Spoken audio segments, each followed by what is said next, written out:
Hello, can you all hear me okay? Yes. Yes. Okay, great. Well, thank you so much for that introduction. It is awkward to have people talk about you when you're on camera, and I apologize. I'm normally Lynn Sittler, who's the film commissioner. She's our master speaker, so please bear with me, but you all seem like such a great group. I've really enjoyed getting to hear about all of your businesses and services. And it seems like Don and Linda in particular, we need to get you all in our production directory. We have a production directory that we offer free of charge for anyone who has a business who can be of use to our film and television and commercial and still photography clients, or any individual who might have who has experience as a crew member to be listed as well. So that's on our website. I have a presentation, a PowerPoint, where at the end I'll put up our website so y'all will have time to look at it. And I've also put it in the chat.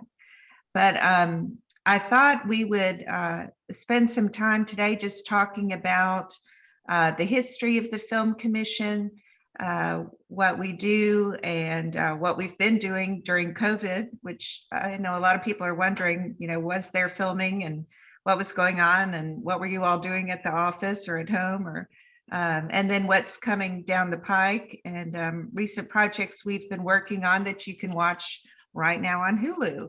So I'll start, if I could, to share my screen.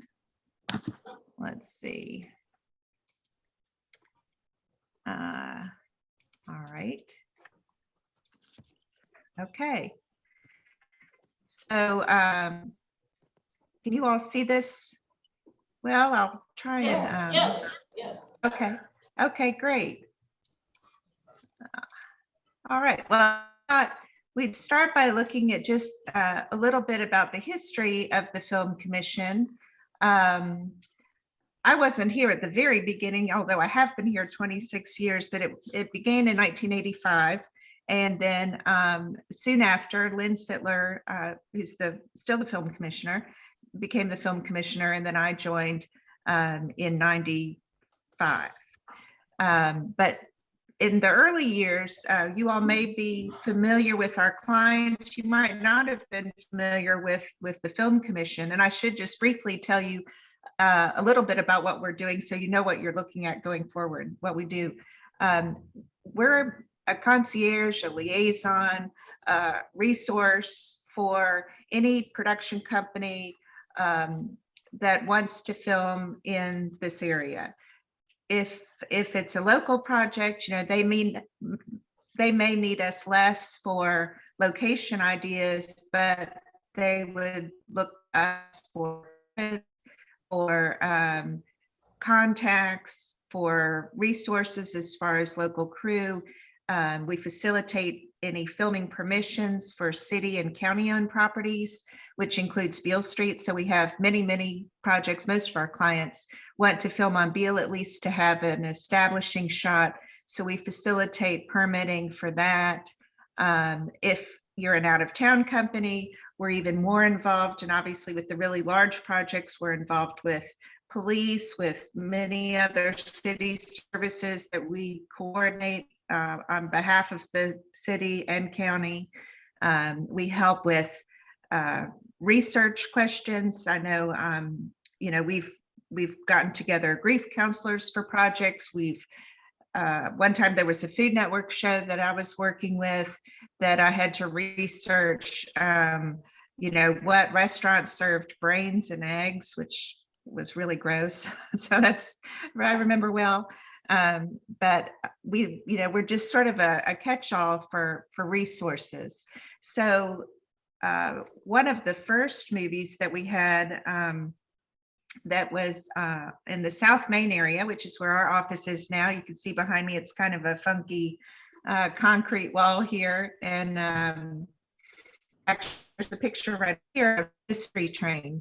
And that was director Jim Jarmusch, who at the time was not very known to the general public, but was very known in the art communities He came to Memphis because of the Black culture, because of the music, and he at the time, South Main was not the best area either. And so, I know Lynn tells the story of the police having to come and clear off the ladies of the night who were on the corners before they could film.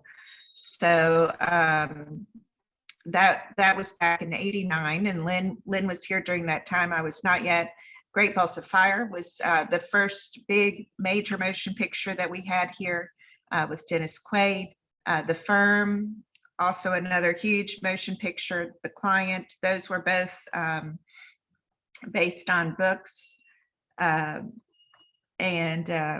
Let's see, here we have The Rainmaker, People versus Larry Flint, 21 Grams, and Walk the Line. Walk the Line in 2004, or at least that's when they were here in Memphis filming, was really our last huge studio picture. And we almost didn't have it shoot in Memphis. This is when the film incentives were really going in other states. You may hear all the time, you hear how Georgia has this great film incentive. We do have a film incentive in the state. One reason, though, that we really can never be as competitive as some of those other states is because we don't have a state income tax. So our coffers aren't as large as these other states. We do have a new state incentive, which I won't get too into, but we're hoping that that can help with companies who have parent companies who have a tax liability in the state, that subsidiary companies that they're involved with that might want to do a production here. Like, for instance, if Discovery Network has a bunch of property in East Tennessee where they're headquartered, Discovery owns HBO. If HBO wanted to shoot a film or a series in Memphis, then the parent company, Discovery, could take advantage of a tax break, basically. So that incentive is more along the lines of the types of incentive that are in other states where they're involved in taxes. Our current film incentive is more of it's a cash refund after the fact. It's based on your in-state spend. So, but only the spend that you incur in Tennessee. So that's why we also don't have there's a cap on it. So we can't incentivize a $65 million project at 25% because we just don't have the resources typically to do that. So Walk the Line was one where we fought hard to have the film. We spent months and months and months scouting with the location manager that they had hired, then with a local location manager, then with the producer and director and those people to try and get the film here. In the end, we had Reese Witherspoon calling the governor. We had, all kinds of people trying to help to get the project here. The mayor at the time, Mayor Harrington, was able to give free space, free city services, everything we could do to try and get the project here. They still left money on the table by filming in Memphis, but the director and producer really felt like the story needed to be told here. So we were able to have that project here, and we're very proud of it, as well as all the others at that time. Unfortunately, though, because of the state of the film incentives right now, we haven't had other large single projects like that that had a budget of that size. However, with Bluff City Law, that hopefully some of you saw, NBC series, that really put our crew and talent here to work, which was great. And it was a long-term project. It wasn't just, it's not just, but whereas films come in and they're wonderful and they spend, maybe $5 to $10 to $20 million here, which is incredible. They do these things and then they leave. It's not an ongoing project. So the TV series is really kind of what we're going for now. Something like a Bluff City Law, where it's a series where they hire a lot of local crew and talent, and it's something that's ongoing and where we can count on it. So that's what we're hoping will happen with our new incentive. We certainly had during this time and since, we've had lots of independent film projects. We've had, as it was stated in the bio, we've had all kinds of network projects, but typically our clients are here for a day or two. Say it's a Food Network show, and they come in and they do something on barbecue and they leave, and they maybe hire one or two people. So what we're really hoping for is and working towards is a project or projects that hire more than that, and have a larger economic development, which is really what we're about versus, say, arts. During the pandemic, a lot of people were wondering about filming, how to film. We were very involved with the health department, especially at the beginning, because we had projects that were already filming in Memphis.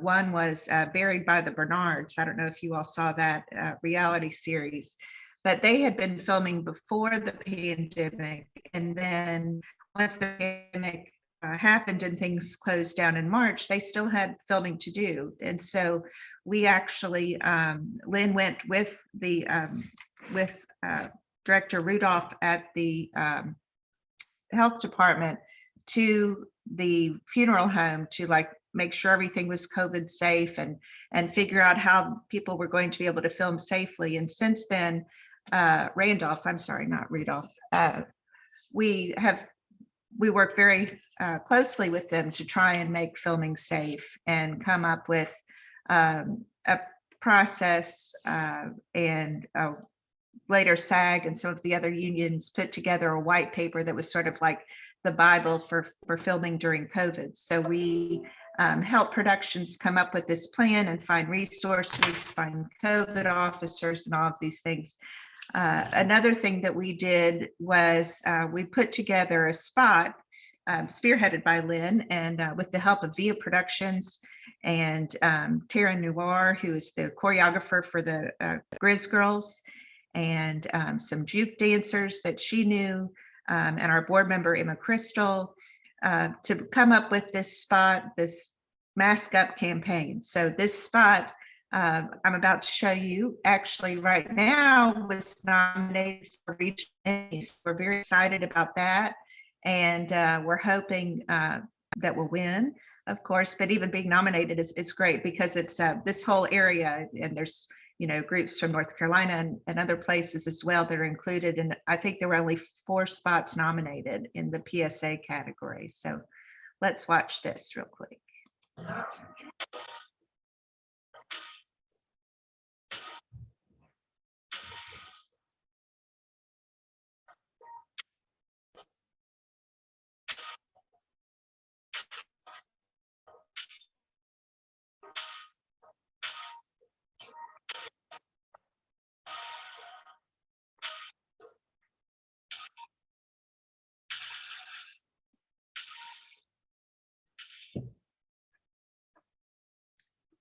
So there we go. Another project that we were working with actually during coronavirus, scouting with them, and then they're filming with them, which was just on ABC. I don't know how many of you had a chance to watch that, but it was a very, very well done series. It was talking about the case of Emmett Till, but it was focused more on Mamie Till, who was his mother, and her plight and fight to have to really start the movement to end segregation and racism, even though obviously that's still a problem. But it was a very important moment in our history, and I thought it was told very well, even though it's still hard to watch at times. the series is now available on Hulu and also on the ABC app if some of you missed it and would like to go back and see it. But that project, if some of you saw it, I'm about to show a clip, but we doubled as Chicago in the movie and or in the series rather. And often, you know, what makes Memphis and this area unique, we can all kinds of areas. And in a lot of the projects that we've had film here, we've not necessarily been Memphis. And so that's something that makes us a lot more marketable. Before the incentives where we really needed to stay in Tennessee, you know, in order for projects to qualify for the incentives, we marketed Mississippi and Arkansas a whole lot too, because you could be based in Memphis and, you know, you were using Memphis hotels, Memphis resources, the economic engine of the project was in Memphis, but you could be, you know, half an hour from a small town in Mississippi or in Arkansas. And so many of our projects took advantage of that. In this case, with Women of the Movement, because of the historical significance of the project, they wanted to be in Mississippi, close to where, and in some cases, exactly where the incident happened. However, they did shoot some in Memphis, and we hope that they will come back, that the series will be ongoing, and there is talk of that, and will highlight other women in the civil rights history, and that hopefully we can have some more filming of those subsequent series here. So let's watch. This is kind of an extended trailer of going over all of the seasons, and see if you can find Memphis. Let's see.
Oh, there you go. So, you know, just by example, when they filmed on South Main, and I hope that you all recognize, obviously it said Chicago and I already gave it away that we were Chicago. But, you can tell on South Main, it definitely looked very period. And that's a way where, you know, for just those 1 or 2 days of filming, that was months and months and months of work, and put a lot of people to work. You know, that's not only the skilled craftsmen and skilled production crew that were hired here locally, it's people who maybe don't always work on productions, like say, for instance, vintage clothing shops, you know, where they got all of the clothes for people to wear. They had the storefronts along South Main were decorated. Those businesses were paid to be used in the film. You know, resources like florists and for props, or bakeries for props and scenes, all of those people touched the project in some small way and got benefit from it. So you know, it's really about economic development. And it's a way where all businesses, you know, I would say most of you in one way or another could be involved in our productions. I know one way that that companies, you know, one area where companies sometimes have problems is with the permitting process, because especially especially smaller projects and local projects, maybe they're doing their first film, or maybe it's a company that typically does corporate videos, but they want to do something on Beale Street. And so they need to get a certain type of production insurance. And I believe that right now we only have 1 or 2 insurance people listed in our directory. And so, you know, when we're telling these productions will go to our production directory, there's obviously more insurance agents in Memphis that could probably do this kind of work. It's just only 1 or 2 have listed. So if you are interested in being in the directory and you're not sure how your company would fit, or if your company would be a good fit, please feel free to look at our directory on our website, filmmemphis.org, and then you go to where it says resources and production directory, and you can sort of browse through there. You can also always call me and we can go over it on the phone. But it really, you know, having production in town is much more than, oh, it's fun and oh, we see the stars and all of that. It's about economic development and really helps a lot of people. Next, if we want to take a look here, these productions, and please ignore this part here. I don't want to out one in particular production. We've only had one feature though right now that's shot, but these are productions that we've assisted this fiscal year. We're on a July 1st to June 30th fiscal year. So we're nearing the end of our fiscal year right now. But these are projects that have filmed since July 1st, 2021. This feature, Scent of Linden, this was a relatively small independent film, but you can see they hired 55 people. Now that could be crew people, that could be actors, extras, but 55 Memphians were put to work from this one project that filmed 18 days. And the salaries, especially of union projects, are quite good. I know that we had crew people here who didn't have health insurance, who were able to receive surgeries they needed because they had worked on a union project and had made wages and received health care from that, or the union will pay, I think, into their health care. But even if you aren't a union member, it's not a union project, still a very lucrative business. It may be sort of short-lived, but if you're good at budgeting, I guess, it can be very lucrative. Another project we had, there's several here, Reno My Rental, was a series that shot in Memphis that is now going to be on HGTV. And it was a Memphian was the winner of the Design Star, and so this is her series. We had documentaries. that are filming Eloquist jazz commercial. And you can see just this one commercial for it's a heart drug, Eloquist. They hired 100 people for 3 days. Sharon, we got 2 more. Sharon, we have 2 more minutes. Okay, got it. So let me just show you one more commercial, because I know that's the fun part, much more fun than hearing me talk. This was a recent commercial that we had that shot for Nike with Ja Morant.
Okay, well, I won't talk anymore. I guess we don't have time for questions. Sorry about that. But feel free to give me a call or email me if there's anything, or Lynn Sittler, the film commissioner, if there's anything that we can do to help you. If, especially too, I should do a pitch for using your home or business in filming. If you're interested in having filming, we have a brand new intern from Rhodes right now who would be coming out and would take a few pictures. She's vaccinated and all of that, would wear a mask. Take a few pictures of your home or business to have on our site that then we would submit to people who wanted to film in the area, and with your permission, of course. So thank you again for having me. And I'm so glad to know about this group. Thank you so much.